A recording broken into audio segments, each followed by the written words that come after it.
दोस्तों स्वागत है हमारे YouTube चैनल पे। आज हम डिस्कस करेंगे 6 जुलाई का करंट अफेयर्स। ये कुछ 5 टॉप न्यूज हैं।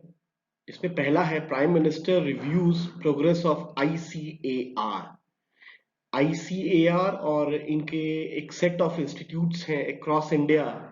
तो प्राइम मिनिस्टर मिस्टर मोदी ने रिव्यू किया है इनका प्रोग्रेस। सेकेंड न्यूज है छत्तीसगढ़ म्यूल्स बाइंग काउ डंक एट ₹150 पर केजी। तो छत्तीसगढ़ गवर्नमेंट ने गाय का जो गोबर है वो खरीदने का प्लान किया है, तो इस स्कीम को भी थोड़ा देखेंगे। तीसरा न्यूज है record showing as migrant returned home. ये कोरोना की वजह से काफी लेबर्स अपने स्टेट में गए हैं और इसका एक बहुत पॉजिटिव इम्पैक्ट पड़ा है कि जहां जहां लेबर्स गए हैं वहां पे खरीफ की शोइंग काफी बढ़ गई है। चौथा न्यूज है rural sector will be transformed by constitution of 10,000 FPOs। जो ये पूरा FPO का कॉन्सेप्ट है कि जो स्मॉल एंड मार्जिनल फार्मर्स हैं इनका इनकम कैसे डबल किया जाए, इसके लिए FPO का एक मेजर रोल है। तो इसके कदम में जो काम हुआ है वो भी हम देखेंगे। और लास्ट न्यूज है सिंस May 15, कुछ एक डेढ़ महीने के अंदर lightning strike has killed 315 people in UP and Bihar. ये दो राज्यों में एक 315 लोगों की दुर्घटना हो गई है लाइटनिंग से। तो चलिए दोस्त हम स्टार्ट करते हैं पहले न्यूज से। जो हमारा पहला न्यूज है prime minister review progress of ICAR Indian council of agriculture research. इसका हेड ऑफिस दिल्ली के पूसा रोड पे है। तो reviewing the progress of agriculture research extension and education. तो ICAR का बेसिकली 3 रोल है या 3 मेजर ऑब्जेक्टिव हैं। पहला है रिसर्च करना, जहाँ पे इनका काफी टाइम जाता है और हर राज्य में या मेजॉरिटी ऑफ राज्य में अलग अलग research institute ICAR broad umbrella के अंदर में आता है और इनका काफी सारा एक्सटेंशन एक्टिविटी फार्मर्स के साथ होता है और एग्रीकल्चर एजुकेशन में भी ICAR का एक बहुत महत्वपूर्ण रोल है। तो डॉक्टर त्रिलोचन महापात्रा, जो त्रिलोचन महापात्रा है वो अभी करंट डायरेक्टर हैं ICAR के और सेक्रेटरी हैं डेयर सिस्टम्स के। तो मिस्टर त्रिलोचन महापात्रा ने कुछ पॉइंट्स रखे थे इस रिव्यू मीटिंग में। पहला है prioritize performance and preparedness to face various challenges. ये 3 मुद्दों पे बात हुई थी कि क्या क्या टॉप प्रायोरिटीज है, क्या परफॉर्मेंस है ICAR सिस्टम का और क्या प्रिपेयर्डनेस है for new challenges at the ground level. तो ICAR का 2014 से अगर देखा जाए तो फील्ड क्रॉप्स, तो ICAR system has generally developed some new varieties in which field crop is 1434, horticulture crop new varieties of horticulture crops are 462, and there are resilient varieties. And the next point is hybrid variety of wheat has been developed by ICAR system HD3226, which is resistance to 7 diseases. यहाँ पे जो important चीज है वो है कि ये 7 बीमारी जो है उनके रेजिस्टेंस के लिए एक वीट की वैरायटी बनाई गई है जो HD3226 है। इसी तरीके से अगर हम टमाटर की बात करें, Arka Abed of tomato are resistance to 4 diseases respectively. तो this is a tomato variety which is Arka Abed which is resistance to 4 diseases. Similarly, for potatoes, there are varieties of Ark, Visis Ark, Alesha, and Ark Yogi. These are the processing varieties of tomato. जो टमाटर के varieties हैं जिनको हम easily process कर सकते हैं या केचप बना सकते हैं या आगे इनका वैल्यू एडिशन कर सकते हैं, तो ICAR ने रिसेंटली ये टमाटर की varieties भी बनाई हैं। ICAR सिस्टम ने एक और शुगर केन की वैरायटी बनाई है जिनका नाम है Karan 4। It's a sugar cane variety which is high in sugar recovery and they have surpassed or they have replaced all the traditional sugarcane varieties in UP. तो ये करन चार जो वैरायटी है वो यूपी के किसानों के लिए बहुत काम के लायक है। करन फोर ने ऑलमोस्ट पुराने जितने वैरायटीज हैं उनको सरपास कर दिया है। और आईसीआर सिस्टम ने कुपोषण मुक्त भारत अभियान पे भी काम कर रहे हैं, जहां पे फोर्टिफाइड ग्रेन्स पे इनका काम हो रहा है, जिसमें आयरन और मेजर न्यूट्रिएंट जो है उनको फोर्टिफाइड करके मिलाया जा रहा है। और आईसीआर सिस्टम ने भगवा करके एक वैरायटी बनाया है पोमोग्रेनेट का। तो ये एक इंपॉर्टेंट वैरायटी है जो पोमोग्रेनेट है, अनार का जो भगवा वैरायटी है वो आईसीआर सिस्टम ने रिसेंटली डेवलप किया है। और गवर्नमेंट का एक और स्कीम चल रहा है पोषण थाली और न्यूट्रिया गार्डन। तो पोषण थाली जो है ये बेसिकली एक थाली में क्या होना चाहिए, क्या मेजर न्यूट्रिएंट होने चाहिए, तो पोषण थाली का एक कॉन्सेप्ट लाया जा रहा है। और पोषण थाली का एक पायलट प्रोजेक्ट छत्तीसगढ़ और मध्य प्रदेश में किया गया है। और इसी डायरेक्शन में nutria smart villages ICR system का कुछ टारगेट है अगले 3 साल में कुछ 100 न्यूट्री स्मार्ट विलेजेस बनाने का पूरे इंडिया में। और आईसीआर ने बहुत अच्छा एक मैजिक सीडर में काम किया है। Magic cedar basically weed management का एक सिस्टम है। जो पलारी बर्न हो रहा था पंजाब हरियाणा और एडजॉइनिंग वेस्टर्न यूपी में, जिससे दिल्ली में पोल्यूशन काफी बढ़ गया था, तो मैजिक सीडलर की वजह से ये पंजाब हरियाणा और दिल्ली में जो पलारी का प्रॉब्लम है और पोल्यूशन का प्रॉब्लम है ये कुछ 50% रिड्यूस हो गया है। इसी तरीके से किसान रथ जो है वो किसानों के लिए एक ट्रांसपोर्टेशन ऐप है और फार्म मशीनरी ऐप है जो काफी काफी काफी कामयाब रहा है किसानों के बीच में। तो ये कुछ पॉइंट्स थे जो मिस्टर त्रिलोचन महापात्रा ने फोकस किया था। और प्राइम मिनिस्टर मिस्टर मोदी ने भी कुछ पॉइंट्स हाईलाइट किए हैं, तो उसमें से कुछ लिखे हुए हैं निम्नलिखित। इसमें से पहला है need to adopt organic and natural farming practices on a cluster based approach. तो ये ऑर्गेनिक और नेचुरल फार्मिंग जो है उसको क्लस्टर बेस या हब एंड स्पोक मॉडल में लाने के लिए कहा गया है।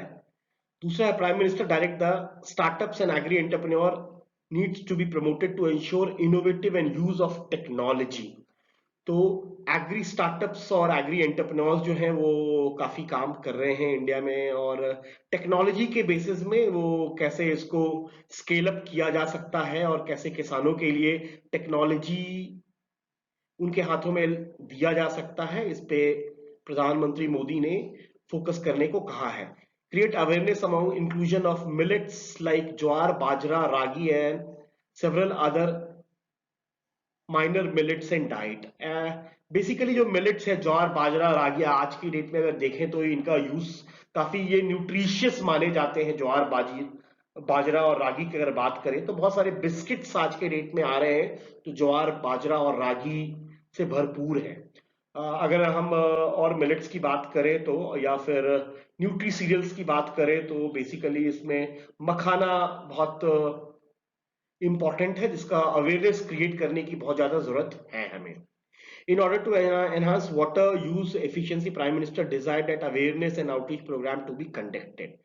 जो वाटर यूज एफिशिएंसी है, जो हमारे प्रधानमंत्री साहब का नारा है पर ड्रॉप मोर क्रॉप, कम पानी में कैसे हम ज्यादा फसल को उगा सकते हैं, इसको और ज्यादा बढ़ाने और फार्मर्स के बीच में अवेयरनेस क्रिएट करने की जरूरत है।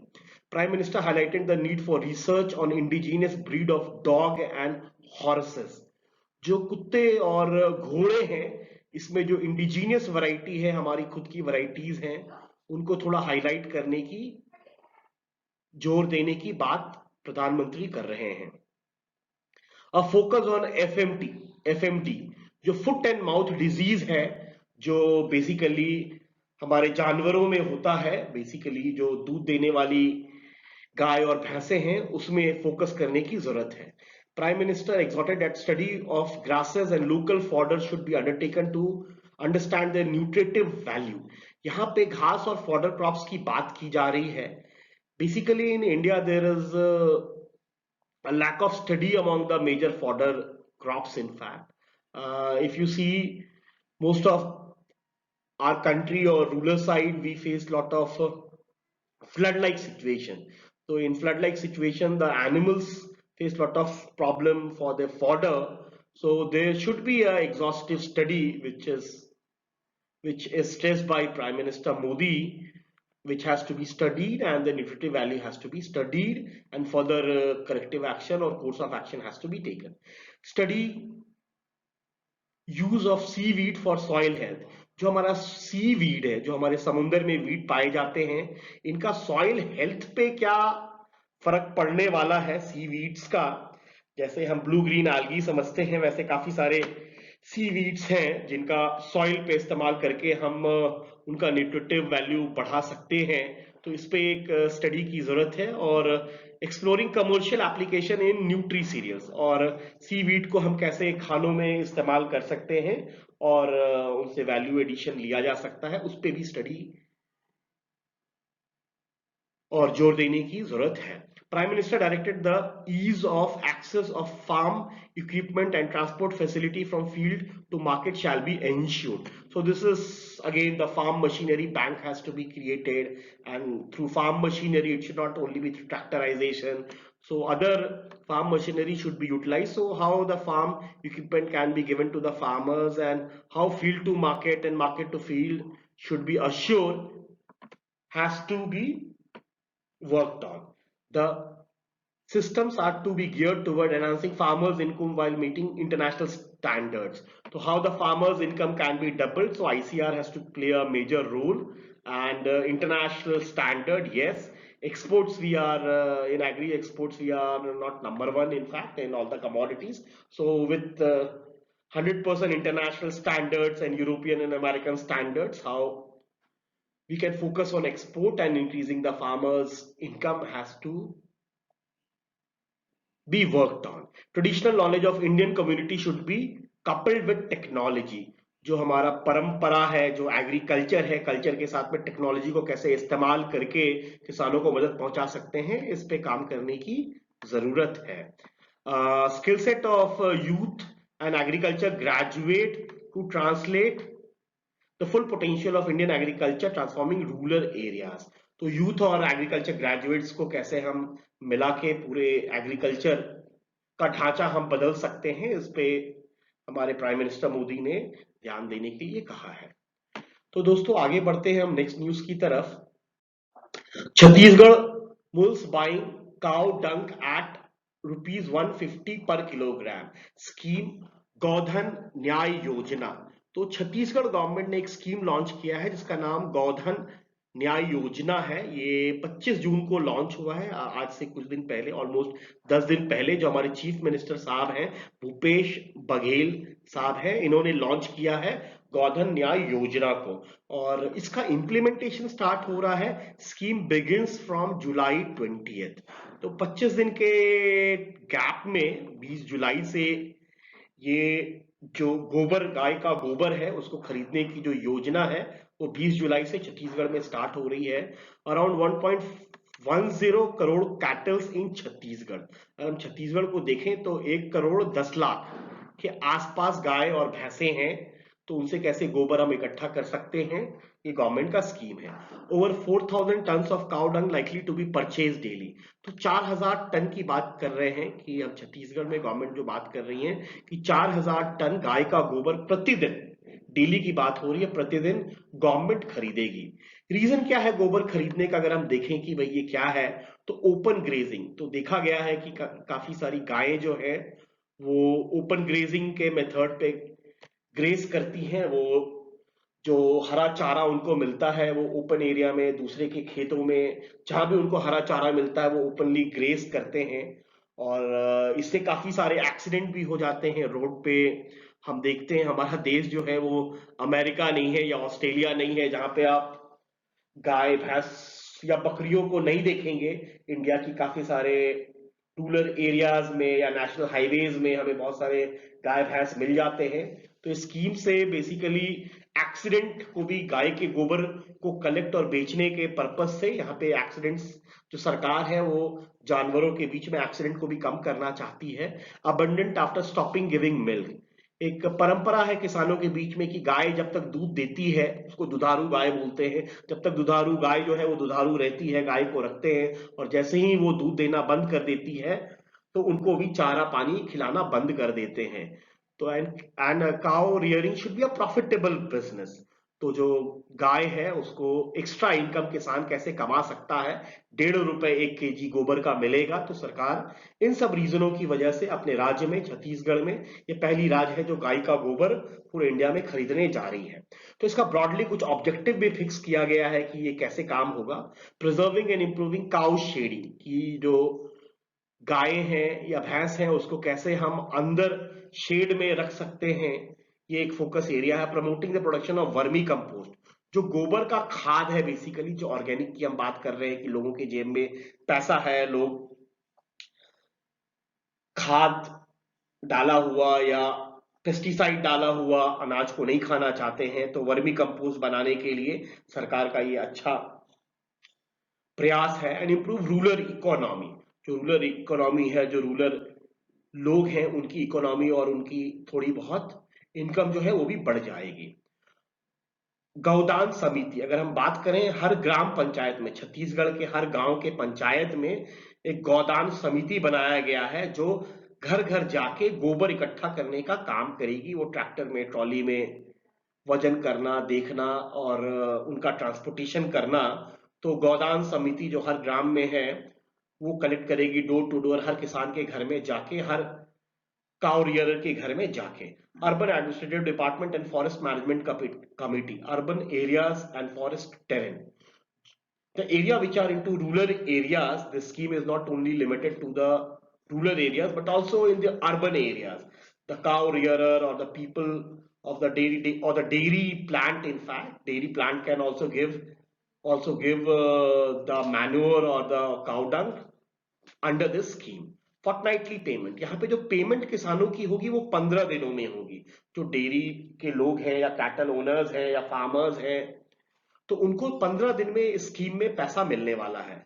और काउशेड की बात करें तो अभी छत्तीसगढ़ सरकार ने कुछ 2200 गांव में काउशेड बनाया है, और अगले अगले 2 से 3 महीने में 5000 और काउशेड बनाने का इनका प्लान है, जहां पे गाय भैंस जाके आराम से चारा खा सकती है और आराम से रह सकती हैं। अब जैसे छत्तीसगढ़ में कांग्रेस की सरकार है, तो बीजेपी जो मेजर अपोजिशन पार्टी है छत्तीसगढ़ में, उन्होंने इस स्कीम को बोला है कि ये स्कीम प्रैक्टिकल नहीं है। बीजेपी कह रही है कि छत्तीसगढ़ में या पूरे इंडिया में ये प्रैक्टिकल नहीं है कि गोबर को खरीदना, और इसका इम्प्लीमेंटेशन, ये कैसे स्कीम चल पाएगा, कितने दिन चल पाएगा, उन्होंने बड़ा सवाल उठाया है। तो हमें थोड़ा टाइम देना पड़ेगा और देखना पड़ेगा कि स्कीम आगे कैसे बढ़ता है। तो हम नेक्स्ट न्यूज की तरफ चलते हैं। Record showing as migrant return home, अब ये कोविड-19 की वजह से काफी सारे मजदूर भाई जो हमारे हैं और बहनें जो हैं वो शहरों से गांव की तरफ आए हैं। अगर हम देखें तो ये जो वर्कर है वो एक किसान भी है। मैक्सिमम केसेस में अगर वो लैंडलेस फार्मर नहीं है तो वो एक फार्मर भी है। और फार्मर या वर्कर शहरों में क्यों काम करते हैं, या तो उनका डेप्ट रहता है, कुछ उधारी रहता है जो साहूकार से वो लिए रहते हैं, या इनपुट खरीदने के लिए, जो खाद बीज दवाई है उनको खरीदने के लिए उनके पास पैसा नहीं रहता है, जिससे वो पैसा शहर में खरीदते हैं और जाके गांव में अपने खेतों में लगाते हैं। तो अभी क्या हुआ है कि काफी सारे लोग अपने गांव में गए हैं, तो इसका एक पॉजिटिव इफेक्ट दिखा है। अभी जो खरीफ की शोइंग, जो बारिश से खरीफ की शोइंग हुई है, अगर हम 3 स्टेट देखें, यूपी, बिहार और छत्तीसगढ़, इन 3 राज्यों में जो खरीफ की शोइंग है वो काफी बढ़ गई है। और खरीफ का एरिया जो है, बेसिकली धान जो है वो काफी बढ़ गया है। धान हो, सोयाबीन हो, ग्राउंडनट हो, कॉटन हो, तो इन 3 राज्यों में खरीफ की शोइंग काफी बढ़ गई है, और पंजाब एक ऐसा राज्य है जहां पे खरीफ की शोइंग कम हो गई है, क्योंकि यहाँ पे लेबर की अवेलेबिलिटी उतनी नहीं थी। तो एक पंजाब ऐसा राज्य है जहां पे खरीफ जो है उसकी शोइंग कम हुई है। तो अगर हम ये देखें, हमने कुछ राज्य लिए हैं, बिहार, यूपी, छत्तीसगढ़, पंजाब। तो यहाँ पे धान की अगर बात करें, पैडी की, तो अगर हम बिहार की बात करें तो पिछले साल कुछ 1,17,000 लाख हेक्टर टन पे धान लगा था, जो इस बार 5,11,000 हेक्टर हो गया है। तो ऑलमोस्ट 337% की वृद्धि हुई है पैडी के एरिया में बिहार में। इसी तरह यूपी में कुछ 292% की इंक्रीज हुई है, छत्तीसगढ़ में 206% है। पंजाब में ये रिड्यूस हो गया है, पंजाब में जो पैडी का एरिया है वो कम हो गया है।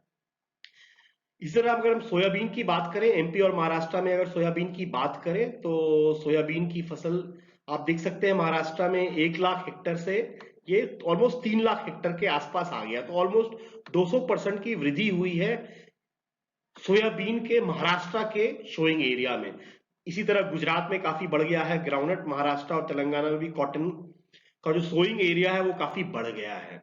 अगर हम खरीफ की ओवरऑल की बात करते हैं तो 433 लाख हेक्टर में इस बार खरीफ की शोइंग है, जो ऑलमोस्ट 88% ज्यादा है। तो अगर हम ये कोरोना की बात करें तो खरीफ का एरिया ऑलमोस्ट डबल होने वाला है। अभी काफी सारी खरीफ की और भी बुआई हो रही है। अभी ये 100% परफेक्ट नंबर नहीं है, लेकिन आज के डेट में अगर जिस दिन हम ये प्रेजेंटेशन दे रहे हैं उस समय ऑलमोस्ट ये 88% खरीफ का एरिया इंडिया में बढ़ गया है। तो ये एक बहुत बड़ा पॉजिटिव एस्पेक्ट है कि जो मजदूर, जो किसान भाई हमारे गांव में जा रहे हैं वो खेती बाड़ी कर रहे हैं और हमारे देश को कंट्रीब्यूट कर रहे हैं एग्रीकल्चर प्रोडक्शन को बढ़ाने के लिए। अगर पैडी की हम बात करें तो पैडी का एरिया ऐसे बढ़ गया है, 68% पैडी का बढ़ गया है। सोयाबीन का अगर हम बात करें तो 225% बढ़ गया है, ग्राउंडनट 60% एरिया बढ़ गया है। दालों की बात करें तो 289, दालों में अभी अगर हम मूंग की बात करें तो 200% के आसपास मूंग का एरिया बढ़ गया है। उड़द का 369% बढ़ गया है, कॉटन ऑलमोस्ट 100% बढ़ गया और मेज भी 96% बढ़ गया है। तो this is a very good sign for Indian agriculture. This is a good sign where labours have migrated to their own villages and the reverse migration has not happened as in the case of Punjab, and it has given a very positive impact on Indian agriculture, which will be converted into final production of the Kharif crop or Kharif marketing season. We'll see the ultimate produce of the Kharif season. Going to the next slide. Rural sector will be transformed by constitution of 1,000 farmers producer organization. In fact, we are aware that government want that small and marginal farmers to get united under the concept of farmers producer organization. This is a very noble concept of farmer producer organization. So government want to have some 10,000 new FPOs. This is new. We are talking about the new FPOs, not the old ones. And the government has a concept, one district, one product. So Mr. Modi, our Prime Minister, has also stressed several times that every district should select one produce and they should have a concept of value addition, marketing, export. So this has to be covered into FPOs. 86% farmers in our country are small and marginal farmers.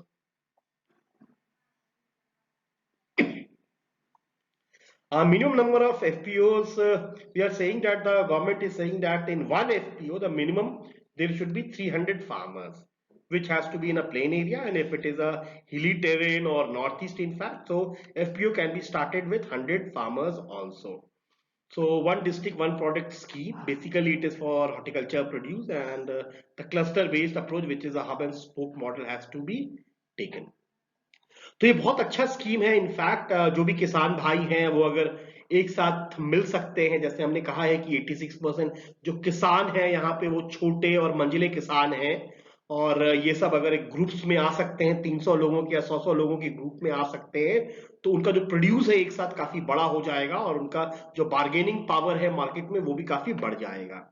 तो इस scheme के लिए this is a central government scheme where the total budget is 6865 crore.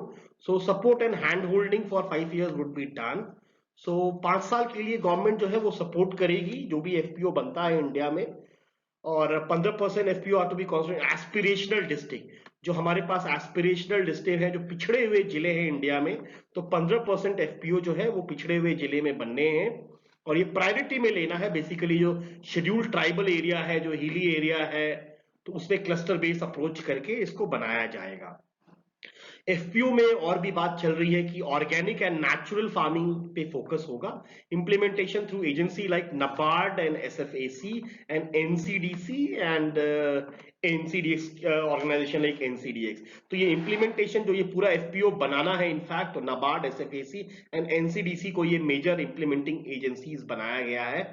So providing facility on equity grant up to 15 lakhs on matching equity basis for financial stability. जो FPO है ये 200 किसानों या 300 किसानों का जो समूह है, इसके फाइनेंशियल स्टेबिलिटी के लिए गवर्नमेंट हर एफपीओ को कुछ 15 लाख रुपए दे रही है.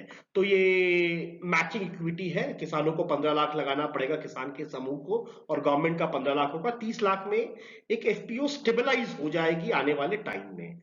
और credit guarantee fund with NABARD and NCDC under which suitable credit guarantee up to 2 crore per FPO will be provided. और यहाँ पे क्रेडिट गारंटी फंड की भी बात चल रही है जो नबार्ड और एनसीडीसी के अंदर में रहेगा, और ये 2 करोड़ रुपए पर एफपीओ. तो जो एफपीओ अच्छा कर रही है, जिनका परफॉर्मेंस अच्छा है, तो उनको क्रेडिट गारंटी फंड के द्वारा 2 करोड़ रुपए पर एफपीओ भी दिया जाएगा. तो ये कुछ आज के टॉप 5 न्यूज थे दोस्तों. और ये थोड़ा लंबा प्रेजेंटेशन आज का हो गया है, हमारा क्लास थोड़ा लंबा हो गया है, लेकिन ये बहुत इंपॉर्टेंट है. जो भी स्कीम्स हमने आज बात किया है, उनका जो लॉन्ग टर्म इम्पैक्ट है, और ये जो बच्चे प्रिपेयर कर रहे हैं गवर्नमेंट एग्जाम के लिए या जो एग्जाम आने वाले हैं, उनके लिए ये पॉइंट्स बहुत इंपॉर्टेंट रहने वाले हैं. और जो किसान भाई हैं उनको भी ये सब स्कीम्स पता होना चाहिए. तो ये आज का हमारा प्रेजेंटेशन था. हम मिलेंगे अगले क्लास में. धन्यवाद दोस्तों, धन्यवाद. अच्छा, धन्यवाद के पहले एक और प्रेजेंटेशन है हमारा. लाइटनिंग का एक प्रेजेंटेशन बचा है. Since May 15 lightning strikes have killed 315 in Uttar Pradesh and Bihar. तो ये बिजली जो है, बिजली से कुछ 315 लोगों का डेथ हो गया है एवरी ईयर. एक डेटा है हमारे पास में, every year at least 2000 to 3000 death in India occurs. 2000 से 3000 लोग इंडिया में हर साल बिजली के कड़कने से मर जाते हैं. और अगर हम बात करें अभी कुछ दिनों से, तो 250 लोग ऑलमोस्ट एक दिन में इनका डेथ हो गया है लाइटनिंग स्ट्राइक से. इसमें 90% लोग जो हैं वो बिहार के हैं और उत्तर प्रदेश के हैं. और नेशनल डिजास्टर मैनेजमेंट एजेंसी ने इसको कि डेटा जो है वो उन्हीं का डेटा दिया हुआ है. Most of the casualty are farmers and labours who are doing agriculture in field. तो ये जो लोग जिनकी डेथ होती है लाइटनिंग से, बेसिकली अपने खेतों में होते हैं, जहां पे लाइटनिंग की वजह से वो बच नहीं पाते हैं, या फिर जहां पे लाइटनिंग को अंदर अर्थिंग का कुछ पॉइंट नहीं मिलता है. तो ये पॉइंट है. तो जो हमारे बिहार के चीफ मिनिस्टर साहब हैं, उन्होंने ग्रीफ एक्सप्रेस किया है और उन्होंने कहा है कि जिनकी भी डेथ ये बिजली के कड़कने से हुई है, उनको कुछ 4 लाख रुपए प्रति व्यक्ति दिया जाएगा उनके घर वालों को. और जो लोग बच गए हैं और जिनका हॉस्पिटलाइजेशन चल रहा है, उनका फ्री ट्रीटमेंट होगा. तो बिहार और यूपी जो है ये मेजर अफेक्टेड स्टेट्स हैं.